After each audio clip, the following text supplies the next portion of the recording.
starting more at kind of the beginning stage, what are the early warning signs? So whether we're talking about a church, a nonprofit, a business, if it is starting to develop these sorts of narcissistic traits, how are you going to identify that hopefully as early on as possible? Yeah. So here's some signs I would tend to look for. No one sign is going to be like a clear, oh my gosh, you have a narcissistic system and therefore get out. But when you start to see several of these areas, I think it's important to really kind of trust your intuition, and notice that something is concerning here. And so one of the things that I see that's actually a very neutral thing by itself is the idea of how the nonprofit or how the church measures growth. How much do they bring that up? I've heard different pastors that are like, yep, that's the first thing I look at on Monday morning is just how many seats were filled. And I'm like, that's an interesting way to start your week. Again, plenty of people do it. We need to keep doors open of hopefully good, healthy places. But you start to notice not necessarily what is said, but how often it is communicated that, you know what, we got this number of small groups, our organization has raised this amount, we've grown by this percentage this year, year over year. And what I find is very often that tells you their language, their voice tells you where their heart is for these organizations. And so I'm all for healthy growth. I'm all for organizations that are caring for people and doing good things to continue to thrive. But so many times those organizations actually aren't sitting there just talking about that constantly. Not every conversation needs to feel like a fundraiser or kind of a brand logo assimilator. And so that would be one of the first areas you see is just not necessarily that the growth is said, but how often is it said in how many different ways? Especially when you get into leadership meetings, whether that's discipleship, whether that's a volunteer group, whatever, you just hear more and more of, oh, this is how we evaluate how powerful we are as a systemic organization. So that'll be the first area. Similar to that, I would say also how much they have brand and logan and kind of slogans, jargon in their language.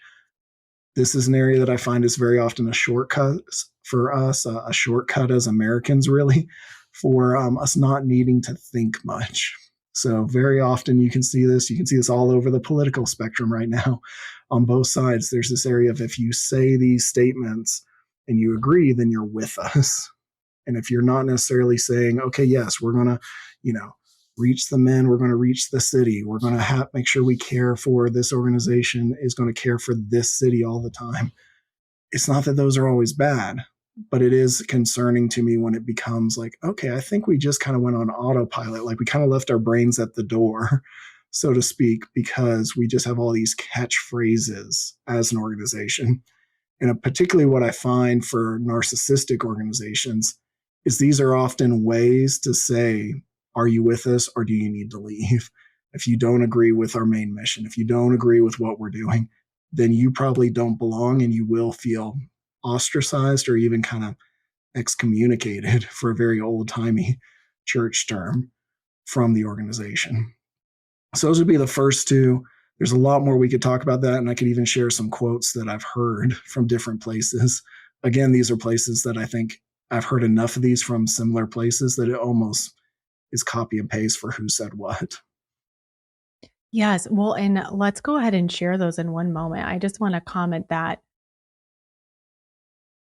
it does. It really bothers me when I see that. I would consider it almost a hyper focus on the numbers. Yes. How many, what was the income or the number of attendees?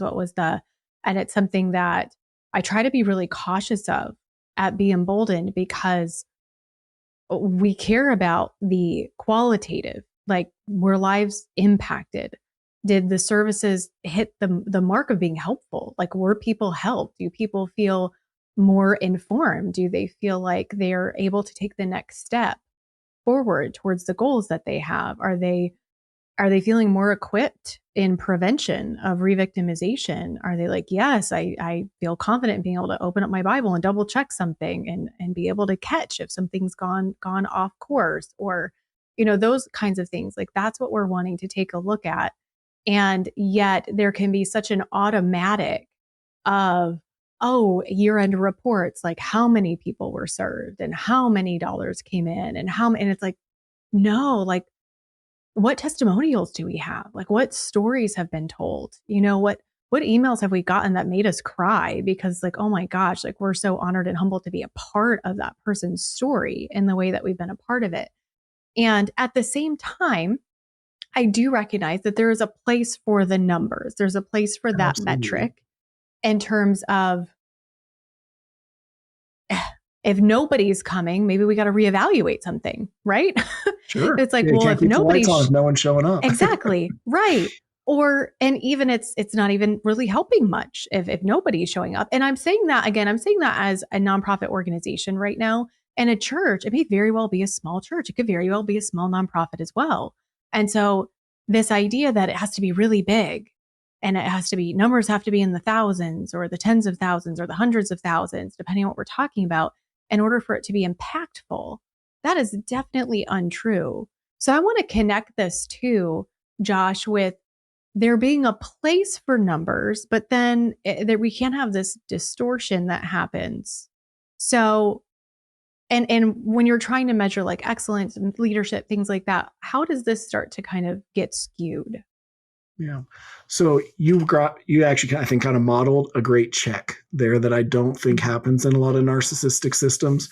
You just took a pause, right? As a leader of a nonprofit, as someone that absolutely needs to know the measurements, needs to know the metrics, and was like, okay, how do I better show authentic healing, health, that, hey, something good is happening here in a way that is not just us doing the very same thing, right? I don't think narcissistic systems, and especially not when they have leaders that kind of fall into that path, they don't have that check. There's just like, well, obviously we're doing great things. Look at the numbers. Obviously we're doing the Lord's work, or, we're doing the right thing. We have it figured out. We kind of have the secret sauce and our formula works. And so it's almost like the numbers then dismiss self evaluation or dismiss introspection, or even just like I think scripture talks a lot about being stewards. Very much, I think any good leader in a system that's trying not to be narcissistic, man, you know what? You can do great work and 100,000 people can show up or one person can show up. And we see that all the time in scripture. We just tend to not like those verses as much as Americans. We tend to think, nope, you do good work and tons of people will show. And life's more Mhm. complicated than that. So you modeled that check really well. And I think being able to do it in a way for an organization that, is healthy, right? Or very much we're always trying to be healthy. It's a pause. It's a level of, okay, how do we communicate the authentic health, the real stories in a way that we're not taking responsibility or saying this is because Josh or Naomi are a big deal. We're just saying it because it's like, this is great that God's moving, that good things are happening, and truly meaning that and not just being a cliche. Mm. I think in the kind of work that I do and that you do, where we hear people's stories and we get to come alongside them and be a part of that in a particular way for a particular period of time. And I think that has helped in ways keep this perspective, because it would be easy to look at organization A or organization B and think, wow, their numbers in 1 month might be what I see in 9 to 12 months.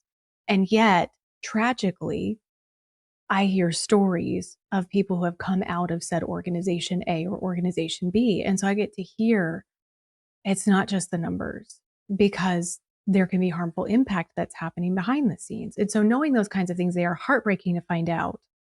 And yet again, they're convicting of, yeah, this is the direction to continue in, because that quality, that integrity, the approach is of the utmost importance. And so it keeps that front and center as we move forward.